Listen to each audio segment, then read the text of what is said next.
أعوذ بالله من الشيطان الرجيم. بسم الله الرحمن الرحيم.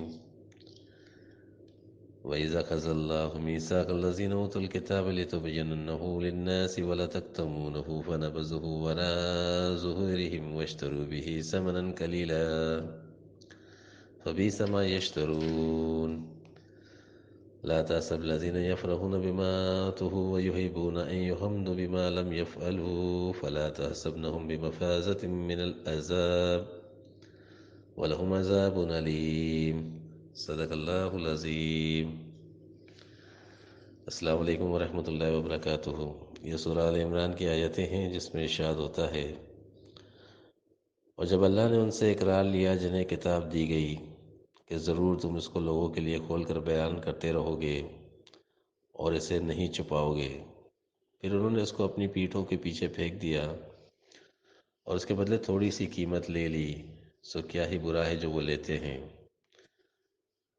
ہرگز خیال نہ کرو کہ جو لوگ اس پر خوش ہوتے ہیں جو انہوں نے کیا، اور پسند کرتے ہیں کہ ان کے لیے ان کی تعریف کی جائے جو انہوں نے نہیں کیا،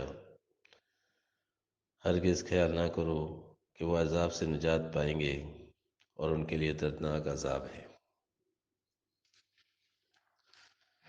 وَإِذَا أَخَذَ اللَّهُ مِيثَاقَ الَّذِينَ أُوتُوا الْكِتَابَ، اہل کتاب سے، ان لوگوں سے جن کو کتاب دی گئی ہے، اللہ کا میثاق. اسلام ایک ایسا دین ہے جس کے اصولوں میں اللہ منوایا جاتا ہے. باقی جس قدر مذاہب دنیا میں ظاہر ہوئے ہیں وہ اللہ کی صفات منوانے کے لیے آئے، اللہ کی ذات منوانے کے لیے صرف حضور خاتم النبیین رحمۃ اللہ عالمین صلی اللہ علیہ وسلم کی ذات آئی.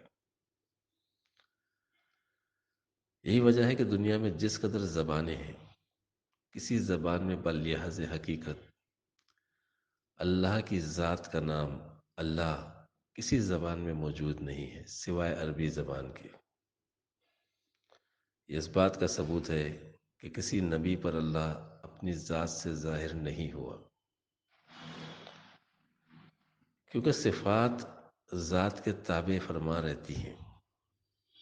لہذا ثابت ہوتا ہے کہ ہر دین اسلام کے تابع فرمان بن کر آنا چاہتا ہے. اللہ تعالیٰ نے تمام انبیاء سے میثاق لیا کہ نبیوں، میں تمہیں کتاب اور حکمت جو دے رہا ہوں، جو تم کو جزوی طور پر ملی ہے، اس کو اتمام نعمت مت سمجھنا، بلکہ میں اس میثاق کے ساتھ تم کو یہ دے رہا ہوں کہ تمہارے پاس ایک رسول آئیں گے، وہ سب کی نبوتوں کو اپنی نبوت میں، سب کی کتابوں کو اپنی کتاب میں، سب کی حکمتوں کو اپنی حکمت میں، الغرض کل انبیاء کے سارے کمالات اور خوبیوں کو اپنے اندر جمع کر کے مصدق ہوں گے، سب کی تصدیق کرنے والے ہوں گے. تو تمہیں ان پر ایمان بھی لانا ہوگا اور ان کی مدد بھی کرنی ہوگی. اور پھر فرمایا اگر تم نے ایسا نہیں کیا تو تم فاسقوں میں ہو جاؤ گے. یعنی نبوت، کتاب اور میثاق، اس کا ایک تعلق ہے. اس میثاق میں اللہ تعالیٰ نے نبیوں کو فرمایا کہ اگر تم اس سے روگردانی کرو گے تو فاسقوں میں ہو جاؤ گے. یعنی حضور صلی اللہ علیہ وسلم پر ایمان نہ لانے کی بدولت انبیاء کو اللہ کہہ رہا ہے کہ تم فاسق ہو جاؤ گے. اس بات کا تبیان اور نبی کریم صلی اللہ علیہ وسلم کی ذات پر ایمان لانے کی تاکید، یہ ہر نبی کے لیے لازم قرار دی گئی. الحمدللہ بطوفیل محمد مصطفیٰ صلی اللہ علیہ وسلم خاتم النبیین رحمۃ للعالمین، اللہ نے آپ کی امت پر وہ احسان عظیم کیا ہے جس پر تمام انبیاء ما سبق بھی حیران ہیں.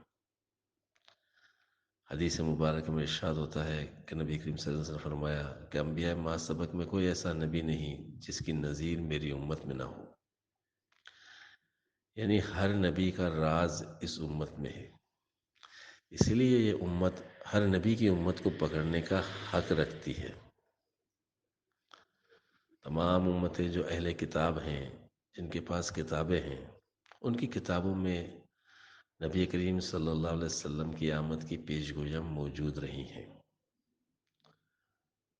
اس لیے ہر نبی نے اپنی قوم سے فرمایا تھا، انبیاء سارے انجم قومی، کہے یہ گئے تھے قوم سے اپنی، آئے گا دیکھو وہ شمش منور صلی اللہ علیہ وسلم۔ یہ حکم بھی ان تمام اہل کتاب کے لیے ہے کہ وہ اس بات کو کھول کر بیان کریں اور اس کو چھپائے نہیں۔ اگر ان کو چھپایا تو یہ وعدہ خلافی ہوگی، اپنے نبی سے وعدہ خلافی ہوگی، ان کے میثاق کی خلاف ورزی ہوگی۔ فَنَبَذُهُ وَرَاءَ ظُهُورِهِمْ وَاشْتَرَوْا بِهِ ثَمَنًا قَلِيلًا۔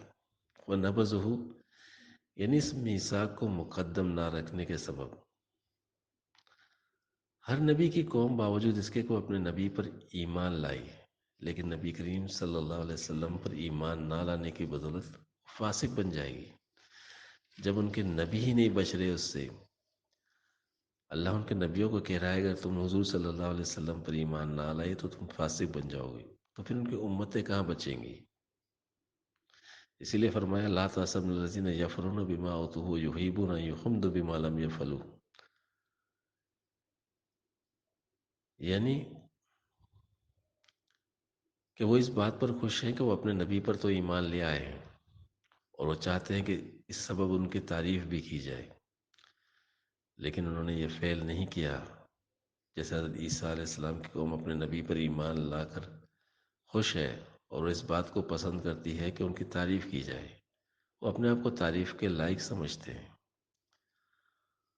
اور اس میں وہ اپنی کامیابی سمجھتے ہیں، لیکن اس میثاق کی غیرت میں نبی کریم صلی اللہ علیہ وسلم کے دربار میں حاضر نہیں ہوتے تو عذاب کے مستحق بن جاتے۔ یہی وجہ ہے کہ حضور صلی اللہ علیہ وسلم کے سوا کوئی نبی حشر میں اپنی امت کی شفاعت نہیں کر سکتا، نہ کر سکے گا۔ وہ نبی ان کے کچھ کام نہیں آئیں گے اگر وہ حضور صلی اللہ علیہ وسلم کی امت میں داخل نہیں ہوتے۔ یہ وہ نقطہ ہے جو نبی کریم صلی اللہ علیہ وسلم کی امت کو تمام امت میں ممتاز کرتا ہے۔ ہم نشین مسلم ہوں، توحید کا حامل ہوں میں، اس صداقت پر ازل سے شاہد عادل ہوں میں، نبض موجودات میں پیدا حرارت اس سے ہے اور مسلم کے تخیل میں جسارت اس سے ہے۔ حق نے عالم اس صداقت کے لیے پیدا کیا اور مجھے اس کی حفاظت کے لیے پیدا کیا۔ وآخر دعوانا الحمدللہ رب العالمین۔